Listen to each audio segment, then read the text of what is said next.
In 3 minuti la nazione siciliana, notiziario del 19 settembre 2024. L'addio a Totò Schillaci, eroe siciliano di Italia 90. La morte di Totò Schillaci ieri ci ha colto di sorpresa. Per molti di noi ha rappresentato il mito della nostra giovinezza, il siciliano delle notti magiche di Italia 90, il capocannoniere e migliore giocatore di quei mondiali, un uomo semplice che ha continuato a vivere nella sua Palermo e ne ha in parte rappresentato il riscatto, l'orgoglio di essere siciliani. Per questo, come nostro addio, gli diciamo salutamu Totò. Prove di unità del centrodestra. L'attesa di tanti è per domani, nell'incontro di coalizione che vedrà dopo troppi mesi incontrarsi i segretari e capigruppo della maggioranza di governo. Troppe polemiche nelle ultime settimane, tutte rischiavano di convergere sul ruolo del presidente della regione, che da qualche giorno ha iniziato a inviare pontieri sui fronti più caldi per promettere e rasserenare. La situazione più difficile rimane il rapporto con Raffaele Lombardo e il suo MPA. Cabina di monitoraggio PNRR Salute.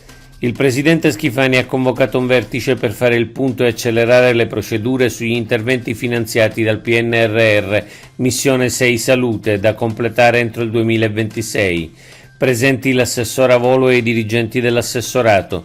In Sicilia il PNRR Salute prevede 638 milioni per 260 interventi infrastrutturali e 471 di innovazione e digitalizzazione. Proposta una cabina di monitoraggio per vigilare su interventi e cronoprogrammi. Abuso di contratti a termine, l'Europa con i forestali. Nel maggio 2021 l'Unione Europea aveva aperto una procedura di infrazione per ricorso abusivo a una successione di contratti a termine sulle assunzioni dei forestali fatte dalla Regione. Adesso vi è un decreto del Governo nazionale che vuole chiudere tutte le procedure di infrazione e quella dei 18.000 forestali è tra le principali.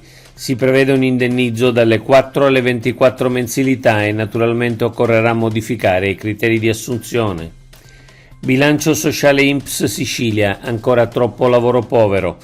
INPS Sicilia ha presentato all'ARS il rendiconto sociale 2023, in linea con il livello nazionale.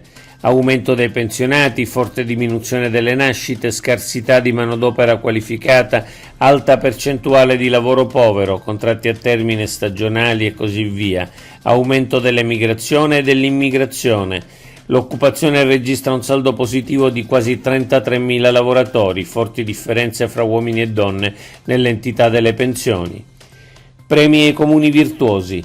La regione siciliana premia i comuni virtuosi con circa 1.600.000 euro. L'assessore Messina e l'assessore Dagnino hanno firmato il decreto che riconosce premialità ad alcuni enti locali che si sono distinti, in particolare ai comuni che hanno ricevuto i riconoscimenti di bandiera blu, bandiera verde e bandiera lilla, ai comuni plastic free e ai comuni premiati come Borgo dei Borghi.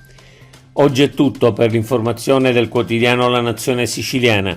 Il nostro sito è www.lanazionesiciliana.eu.